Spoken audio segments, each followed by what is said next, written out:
Okay, so now what does it mean? It basically goes by here the argument has been key has the argument been presented to the reader in a logical and systematic way. क्या argument reader को एक logical systematic way में present किया गया या नहीं? Do the points made in later paragraph build logically on those made in earlier paragraph? कि जो पॉइंट्स जो हैं बाद में कि पैराग्राफ में बनाए गए हैं वो भी लॉजिकली है, बिल्ड लॉजिकली जो पहले पैराग्राफ में है उन्हीं के हिसाब से लॉजिकली बनाए गए हैं. और are the paragraphs in the line of argument which render its respect, या फिर गैप्स हैं लाइन ऑफ आर्ग्यूमेंट में जो इस चीज़ सस्पेक्ट दिखाते हैं कि there is not perfect in lining जो भी बात हुई है, ऐसा कुछ है. Evaluate the differences between the interpretation presented in relation to the same historical theme by two or more historian.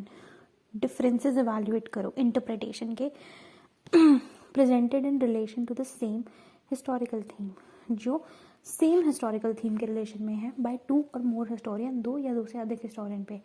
To do this, ask in what ways and to what degree do the arguments of the historian differ from each other. इसके लिए पूछो कि किस degree तक और किस तरीके से जो आर्ग्यूमेंट है हिस्टोरियन का एक दूसरे से अलग है. To help you here try asking yourself why do you think that they differ. तुम्हें लगता है कि वो डिफर करते हैं. Has historian use the same और different type of source material. क्या हिस्टोरियन ने सेम है अलग अलग टाइप का सोर्स मटेरियल यूज करा है?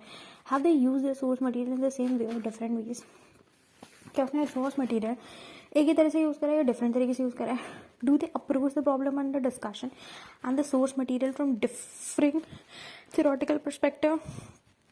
क्या उन्होंने do they approach the problem under discussion, क्या उन्होंने प्रॉब्लम को डिस्कशन के अंडर अप्रोच करा है and the source material from different theoretical perspective, और सोर्स मटेरियल को अलग अलग थियोरेटिकल पर्सपेक्टिव में have they constructed the argument in different ways, क्या उन्होंने आर्ग्यूमेंट अलग अलग तरीके से कंस्ट्रक्ट करा है?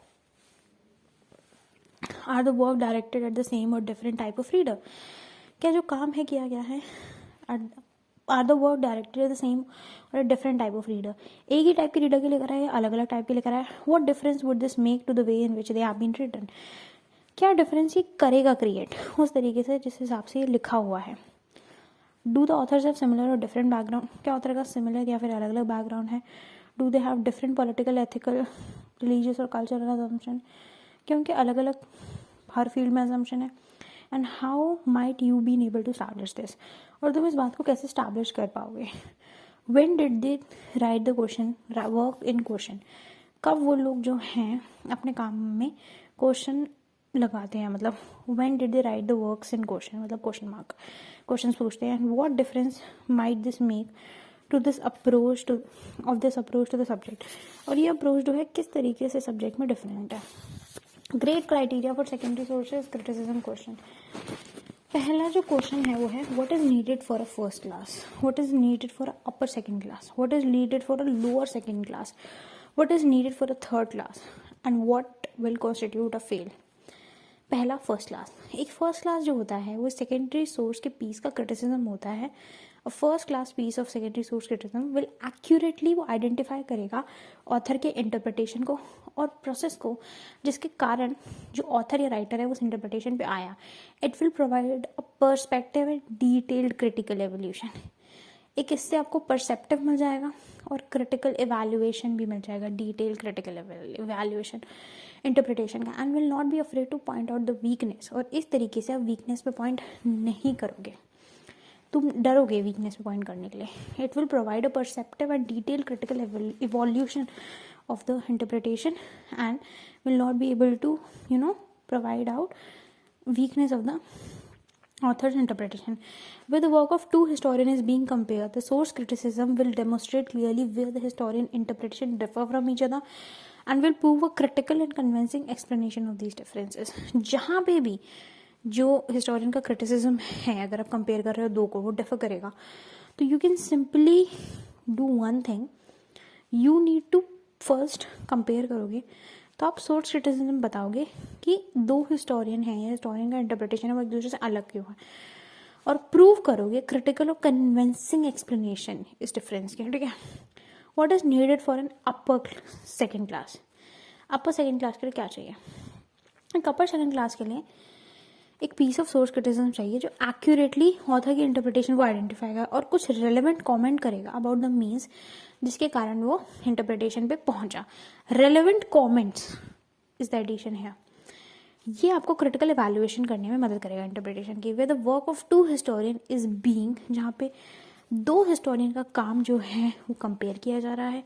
The source criticism will demonstrate where the historian interpretation differ from each other.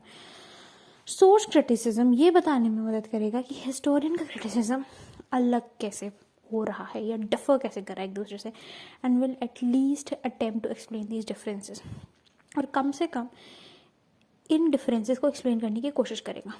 Lower second class वो भी सेम वो चीज़ करेगा, सेकेंड सोर्स क्रिटिसिज्म डेवलप करेगा. ठीक है, secondary source criticism of the work of either एक हिस्टोरियन का दो का, एंड विल एडुकेटली आइडेंटिफाई अपनी इंटरप्रिटेशन, और आप कुछ सम रेलेवेंट कमेंट देगा उनके कि वो इंटरप्रिटेशन पे कैसे आया. Some attempted critical evaluation and comparison between the work वो है डेमोन्स्ट्रेट होगा, but this may be irrelevant, inaccurate और अनफोकस्ड. बट हो सकता है कि ये जो है इरेलीवेंट हो, इनएक्यूरेट हो और अनफोकस्ड हो. थर्ड क्लास ये भी वही होगा, same first line. Secondary source criticism of the work of either one or two historian that will adequately identify the interpretation, but ये fail हो जाएगा to offer कोई भी relevant comment या means interpretation and पे arrive करने का. critical evaluation या comparison भी fail होगा यहाँ पे. अब what will constitute a fail? एक failed piece of secondary source criticism of the work जो है एक या दो historian का, वो simply paraphrase करेगा text को, ठीक है, without accurately identify the interpretation नहीं बताएगा, और providing any critical evaluation of the interpretation, ना ही वो क्रिटिकल एवल्यूएशन करेगा इंटरप्रिटेशन का. So here it goes.